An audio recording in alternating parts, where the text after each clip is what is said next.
This morning, the death toll in New York State is nearing 1,000. Hospitals are reeling, with New York City's mayor warning they will run out of supplies by this weekend. Now, because of the nature of this pandemic, just how contagious it is, just how fast it moves, and plain technical challenges, we really haven't been able to show you what this crisis looks like on the front lines.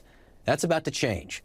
CNN has an exclusive look inside a Brooklyn hospital on the front lines of this pandemic. CNN's Miguel Marquez joins us now. And look, Miguel, you and I have both been in actual war zones. The descriptions you give as to what you have seen inside these hospitals, reminiscent to me of actual war zones. It's funny you say that, because all along in this pandemic, that is what I have been thinking about, whether it's Iraq or Afghanistan, in many, many ways, not just the hospitals. But now that I've been to one, certainly the hospitals. We were invited to Brookdale Hospital in the Brownsville area, the neighborhood of Brooklyn. It's largely African-American, it's largely Latino. It's also one of the poorest in the city. On a normal day, they have plenty to keep them busy, but coronavirus has pushed that hospital to the edge. Every corridor, every corner, every ward,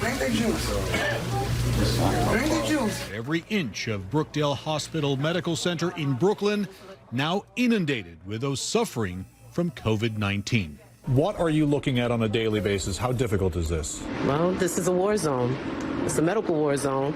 Every day I come in, what I see on a daily basis is pain, despair, suffering, and healthcare disparities. Through Sunday afternoon, Brookdale said it had at least 100 confirmed cases of COVID-19, with nearly 80 awaiting confirmation.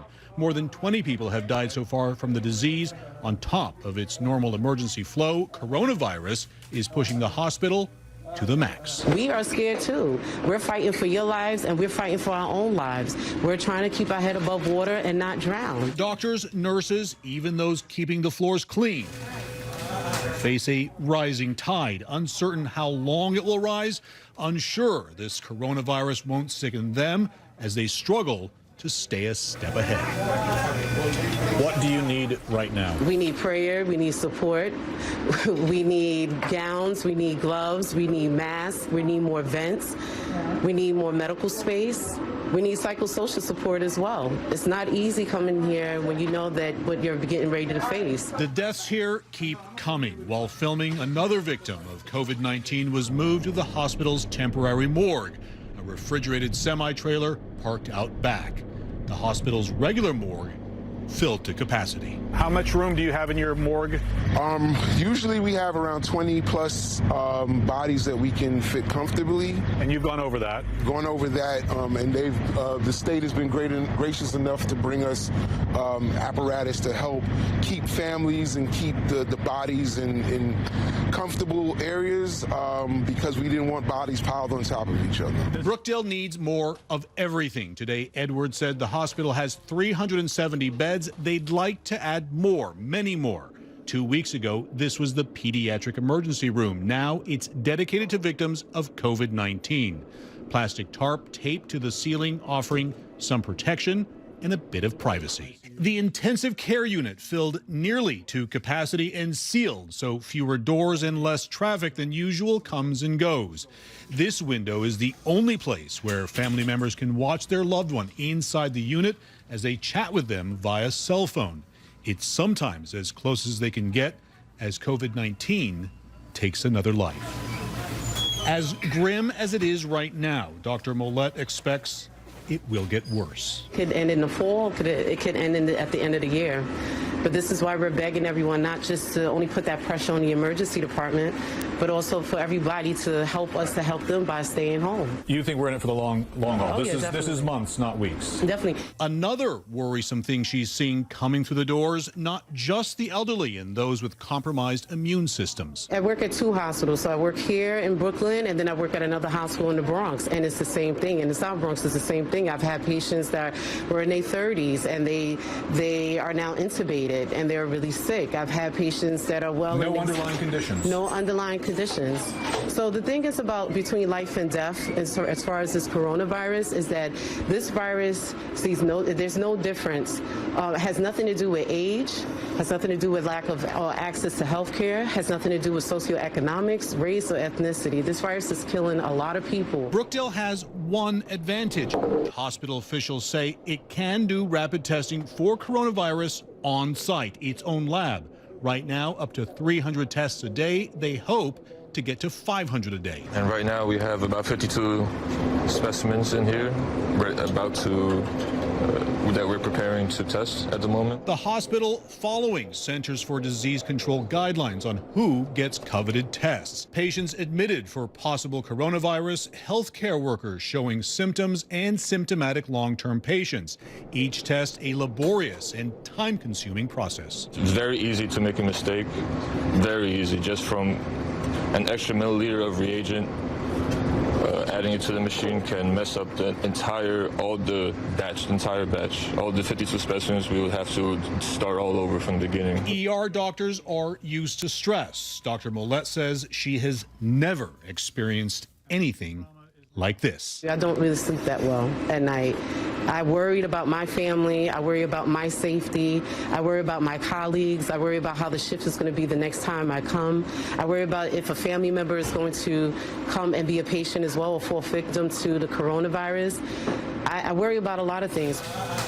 The disease, a marathon that healthcare workers alone cannot win or even finish. It's not up to just only to the emergency department to pull through and to make sure the curve is flat. And this is a responsibility for everybody in the country to help us pull through.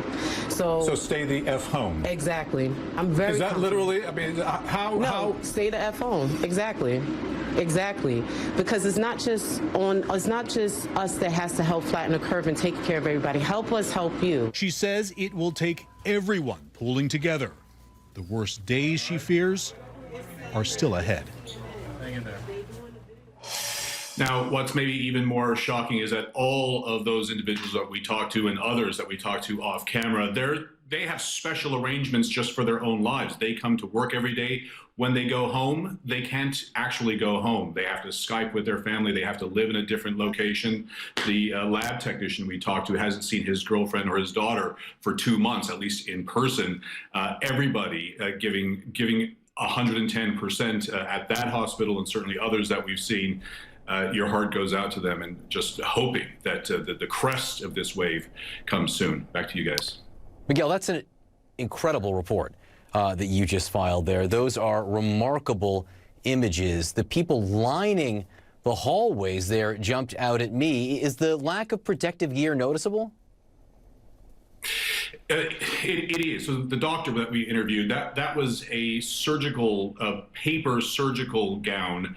We felt a little embarrassed once we got there because we had sort of the proper Tyvek, the white hooded gear with goggles and masks and the boots, everything from head to toe, gloves.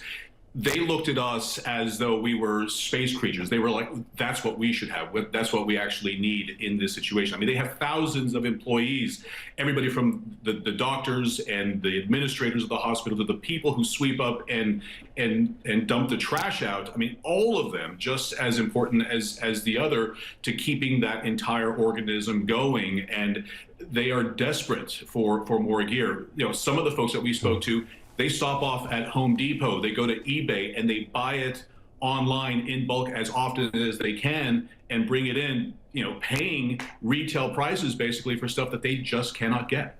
Look, I love you, Miguel. I'm glad you had the right gear on, but you shouldn't have better gear than the doctors and medical workers and nurses on the front lines. That speaks volumes to the supplies that they have.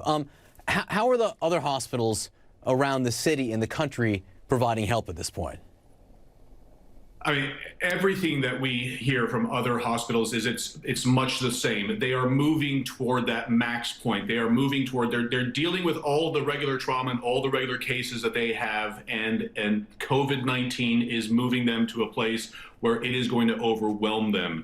The ICU center that you couldn't really see much because they have it sort of blocked off in this area is completely maxed out. They barely have a bed left in there. They have about 65 ventilators. They have a few left so that people need them, but all of those people that you saw shoved into the hallways there, they are basically in the emergency department, and they are waiting to be assessed to go up. They've all been admitted, and they're waiting to either go to ICU, a regular bed, on a ventilator. They're trying to work through the worst cases. It is a triage at this hospital and others that is only going to get more brutal as the days go forward.